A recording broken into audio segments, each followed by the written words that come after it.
Good evening, and thank you for tuning in to Tea Time with Dr. G and the Doctors. And as Dr. G would always do, share the tea of the day.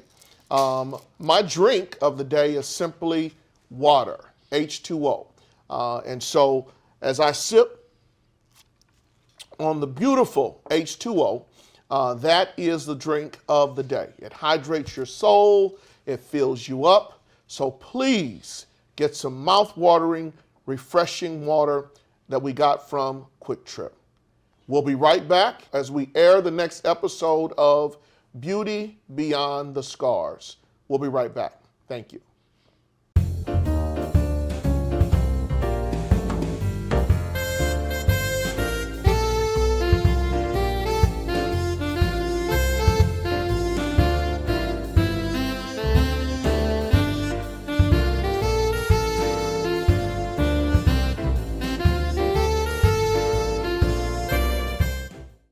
If I could be you, and you could be me for just 1 hour. If we could find a way to get inside each other's minds. Walk a mile in my shoes. Walk a mile in my shoes. Well, before you abuse, criticize, and accuse. Walk a mile in my shoes.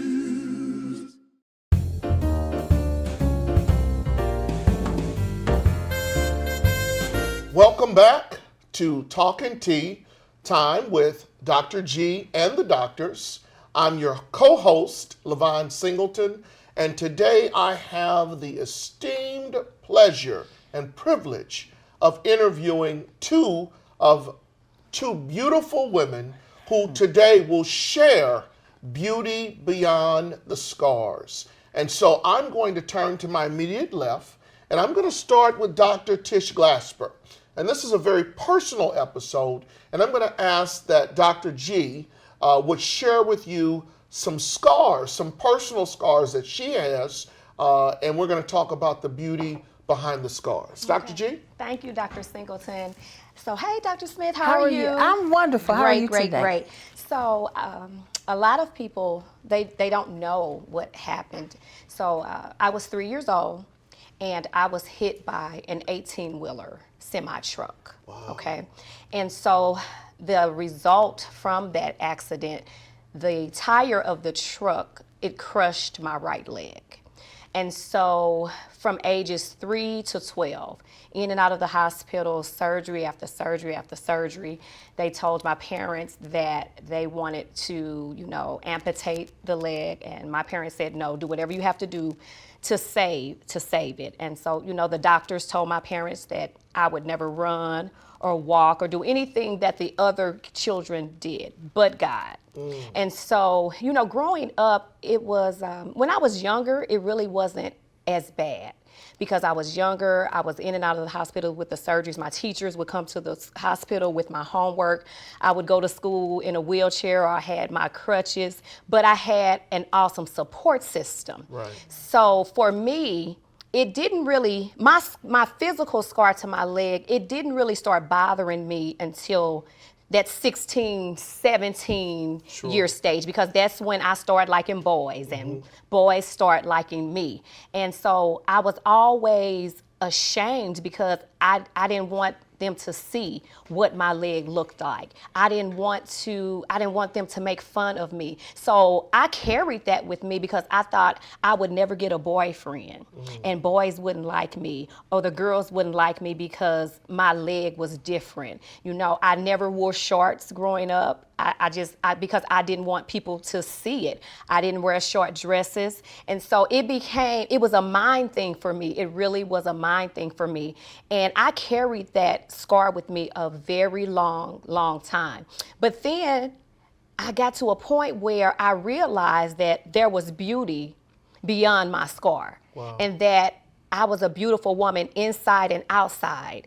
And if I was to meet someone and we were to start dating, if he really loved and cared for me, my physical scar wouldn't bother him because he would be able to look beyond that. And so over the years, I still have problems with it. You know, when it rains outside, I'm in a lot of pain. If I do too much walking, I'm in a lot of pain. But as I grew and my relationship with God became stronger and stronger, then I became more confident in myself. This is a part of me. This is a scar that is a part of me, and I have to learn to live with it and live with it knowing that I am beautiful.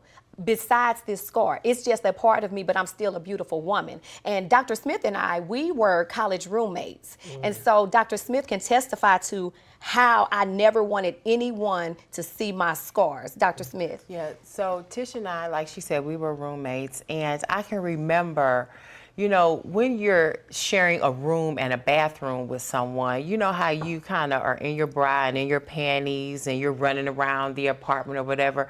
Tish was always covered up, always covered up. And I remember one time, you know, just thinking and asking what's wrong.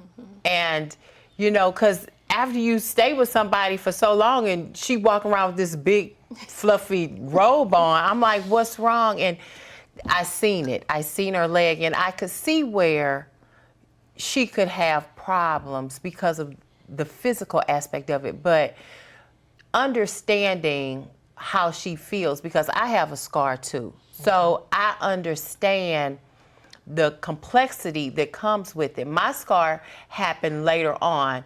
Tish dealt with issues as a child. I dealt with issues as a young woman, as an adult. So my scar is on my face. It's on the right side of my face. I was out at a club and I was breaking up a fight. And with me being in the middle, a woman took an ice pick trying to attack another person. That's why violence is so dear to my heart, and I don't condone it. She took the ice pick and was trying to stab someone else and caught me in the face. So the ice pick went down the right side of my face. The right side of my face was split all the way open down to the bone. You could see the flesh inside. You could see the bone inside. It was bleeding so bad. I had on an off-white outfit that night. And the people that I was there with told me, don't look at your face. Don't look at your face. When we went to the hospital, I was conscious. They said, whatever you do, don't look at your face, because they didn't want me to see what it was. I didn't look at my face until after I had to get stitches in the inside and the outside. But to make a long story short, when you're in your 20s and you have a scar that's visible on your face, it's not under my clothes, it's not, Tish, you could hide your scar. I can't hide my scar. I had to learn how to love me, and my face was distorted. I couldn't wash my hair for days because it had blood and everything in it. I had to learn how to cope with what was, as of 20 years old, 21 years old, what I'm going to look like. How am I going to come out of this? Who's going to like me? Who's going to want to talk to me? What are they going to say? How am I going to cope with this? So I totally understand where you are and how you felt. Wow. Wow, that is simply amazing just to hear you, two beautiful young ladies, tell your story and share with the world that you are scarred. So let me just ask this question here regarding your scar to Carol. You mentioned you were scarred and had to deal with it as an adult. Tish, you were scarred as a child. What kind of advice, what can you share with that young lady or young man out there that's scarred right now? You know, they have physical scars that's keeping them from having the high self-esteem and achieving in society. Give me just 30 seconds of something that you would share with them, and then Dr. G will come to you.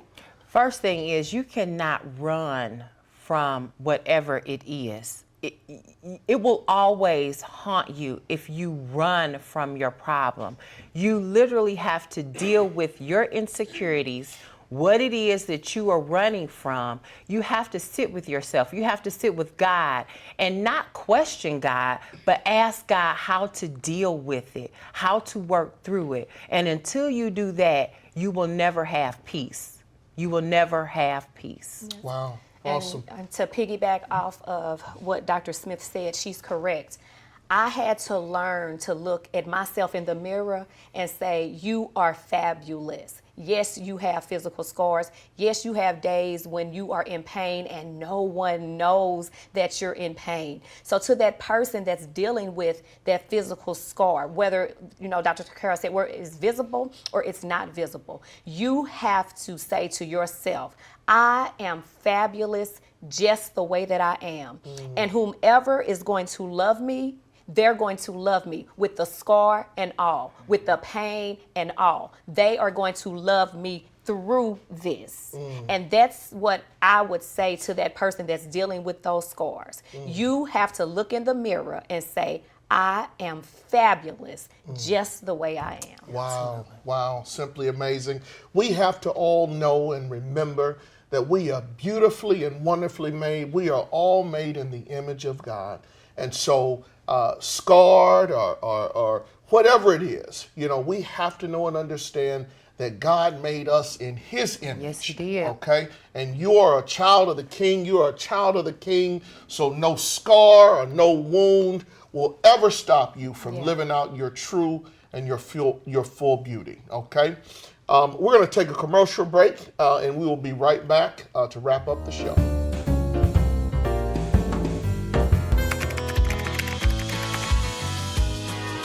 How you doing? Hey, Mason. Hey, Mason.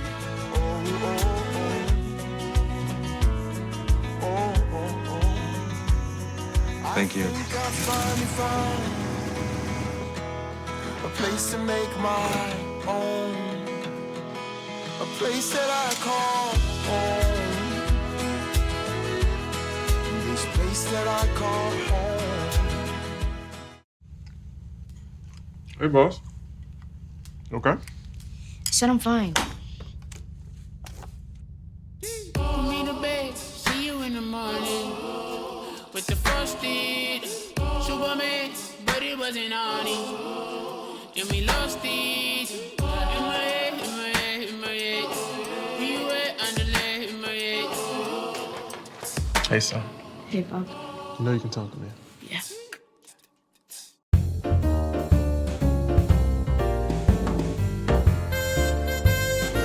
Good evening and welcome back to Talking Tea Time with Dr. G and the doctors. Again, I'm Dr. Singleton, and we have with us Dr. Carol Smith and Dr. Tish Glasper, and they have just really shared some powerful emotions regarding some physical scars that they have endured throughout this journey that we call life.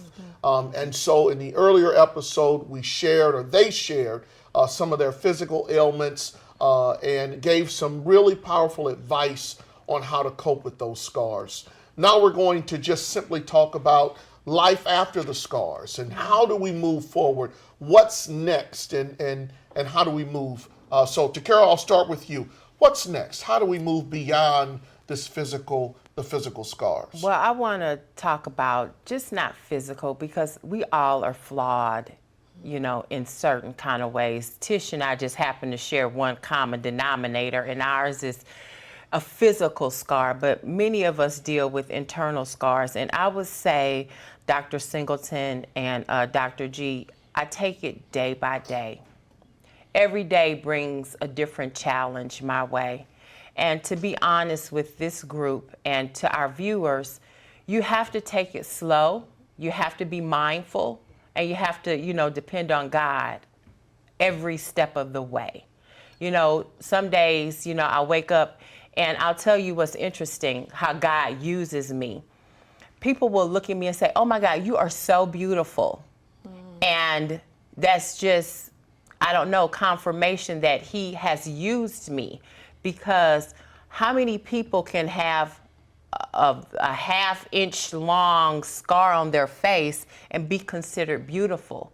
But I know it's more than just what meets the eye. It's internal, you know? So what goes on inside of me is resonating on the outside of me. That's where the true beauty comes from. So I will tell people the next steps for me is leaning on God more and more every day, because I battle with the physical scar, but many of us battle with the internal scar. And we have to lean on God through the healing process. Every scar has to heal. And during that healing process, you must lean on God.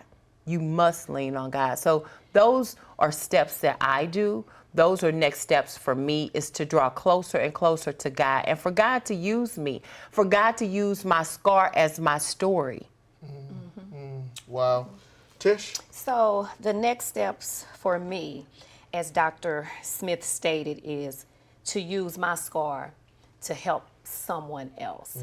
And it is a struggle for me some days, because, and I can be transparent on this platform and say, I wore a swimsuit maybe just 3 years ago, and I was able to go to the beach, and I felt comfortable enough to walk around with my wrap on, and it didn't bother me that they could see my scar. And that took a lot. So it's an everyday journey for me, but every day I'm beginning to get more comfortable with my scar. So when I'm wearing flip-flops now, I'm like, okay. And if someone asks what happened, I tell them what happened. You know, I'm an educator. So when my students, they'll say, oh my God, Dr. G, what happened? I will tell them what happened, and then I'll explain to them, this is why you don't make fun of other children. When you see students that's different from you, because you don't know what happened to them. And so it is a daily process, and I pray and I ask God every day, strengthen me, because there are days when I'm in so much pain, but I keep moving and I keep shrugging, because I never wanted anyone to have a pity party for me. I never wanted anyone to say, oh my God, poor you. No, I never wanted that. So I was determined that I was going to get beyond this leg, because it's more to Dr. G than this leg. So I was determined that, again, I was going to be the best me, and that this happened to me for a reason, because I even questioned God, like, why would you allow an 18-wheeler to run over me? Why would you allow that to happen? But then I had to say, you did it so I can help someone else. So I can say, guess what? Just because you may have a physical scar, that does not determine who you are. And so I live it now. It's okay. It's a part of me. And those that embrace it, they embrace it. Those that don't, okay, you just don't. But again, I have been blessed with people that it doesn't matter. We know you had an accident. Okay, what about it? You're still Tish. You're still a beautiful individual. So it is a daily process. And again, nobody but God. Because to wear a swimsuit, it'll be, and with people around, and I'm walking around, but I had my swimsuit on, I had on my floppy hat with my flip-flops, and I was okay. I was okay with it, and I'm okay now. You know, another thing, going to get a pedicure. Oh my God. How can I do that? How can I go and get a pedicure and everybody's looking at me? But when I went to my first pedicure, she said, what happened to you? And I explained it to her. She said, oh my God, but you're still beautiful. That helps when you hear that. So now I'm getting me some pedicures every other week. I'm here. And so it just became, it's a part of me. And again, my parents, my entire life, my parents never made me feel like, oh my God, you have to hide it. They never made me feel that way. They always told me, you are beautiful. And just because that happened to you, you're still beautiful. And to those doctors that said what I wouldn't do, look at me now. Look at me now. And so that's what helps me get through it. That's what helps me get through it. And I think that so much of what you all are sharing, I think a lot of people are dealing with it. It may not be a physical scar, but it could be an emotional scar. Yes, it is. You know, scars of depression and scars of bad relationships and all of those kinds of things. And so even though it's physical, to you, for so many of others, they've internalized it. And so it becomes an issue. And I think that everybody can learn from your stories. You know, Takara, you said, keep trusting in God. You know, God has made us in his image and his likeness, and there's absolutely no reason that we can't live just how God made us. Okay. And so I'm in awe listening to your stories and listen to you talk about your scars, because you have to wear them. But I can tell you, you two are wearing them beautifully. Takara, you look good, girl. You look good. You are beautiful. Tish, you are beautiful. Thank you, I Dr. just Singer. love you, girl. Thank you. I'm going to the beach with you next time, all right? Absolutely. And so I just enjoy being around these two ladies because we can be real with each other. Yeah, we can absolutely. share. But at the end of the day, I just think that God can use you no matter how you are, okay? Yes. He can use you in any situation. And so to Carol, just talk about how God has used you with your scars. What kind of things have God done for you, girl? Well, actually, to piggyback off what Tish said, to put me on a platform to where lights are in my face, to where people are zoomed into my face, tells you how great God is. Because for me to have been traumatized in my face and be sitting in front of people that are staring dead at me, I know he's using me. I know he's using my voice. I know he's using my heart, and I know he's using my soul. So I will tell anybody, trust in God and his plan for your life and let him take the wheel. Wow. Wow. Tish? And I would say, you know, just like Ms. Smith said, God has a plan for you.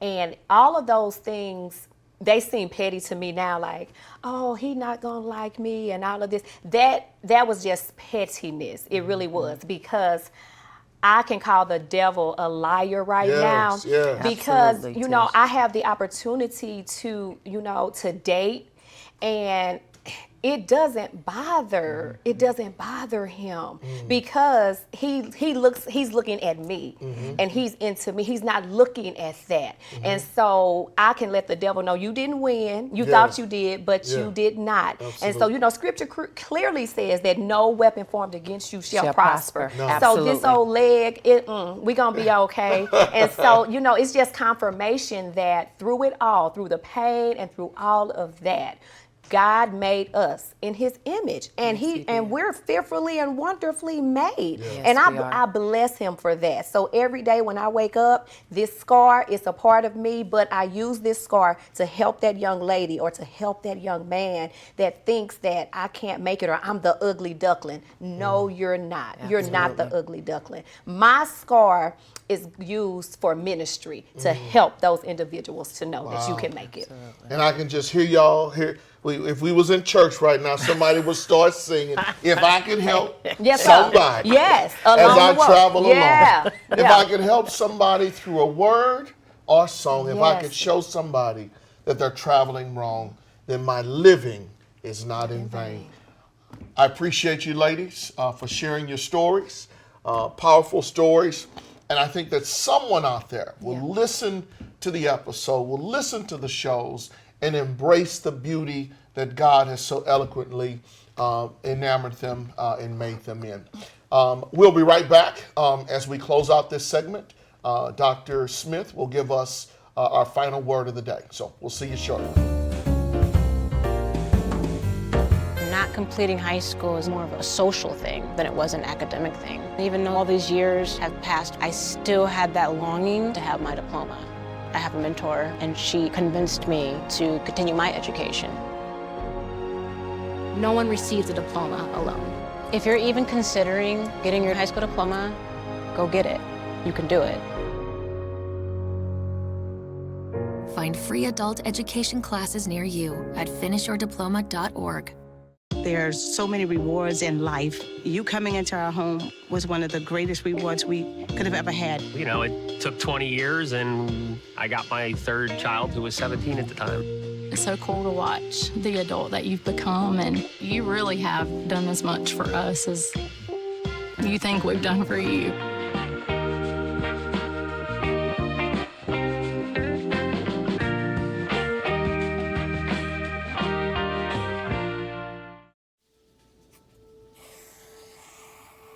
Dad? Just 1 minute, okay? Hey, Bobo, do trees tell each other stories? I'm sorry. I'm afraid I don't know that. Hey, why don't we go find out?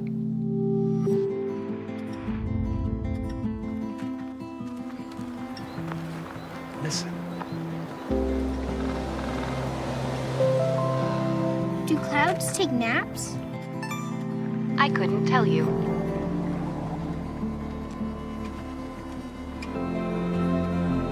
Can birds draw pictures? I don't have an answer for that. Dad, do stars visit their friends? Look!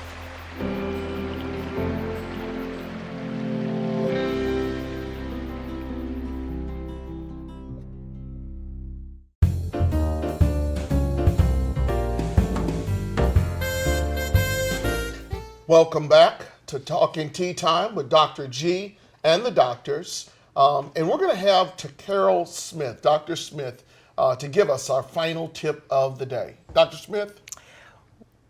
Whether you are dealing with your internal scar or your external scar, don't run from the problem or the flaw or the scar.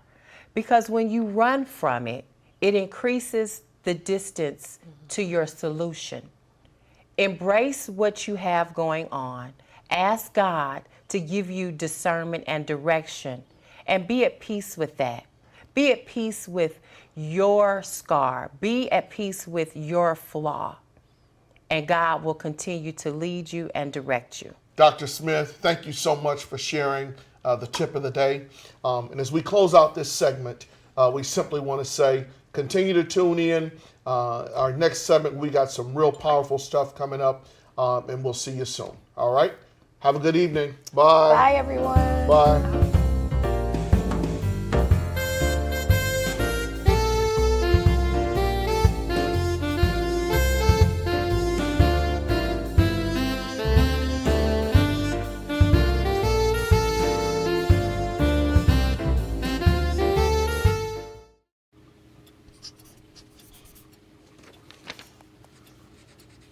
If you love them enough to relearn math so you can teach them math, then surely you'll check nhtsa.gov/the right seat to make sure they're correctly buckled in the back seat. Every day, Millions of people are connecting and even though we're overcoming obstacles, watching each other's backs, and banding together. we should still make an effort. We should still make an to effort. get to know each other. On a deeper level. Father, Cosplayer, Mentor. actor. it's time we take a step forward It's time we take a step forward Come together and discover how accepting our differences can make us stronger.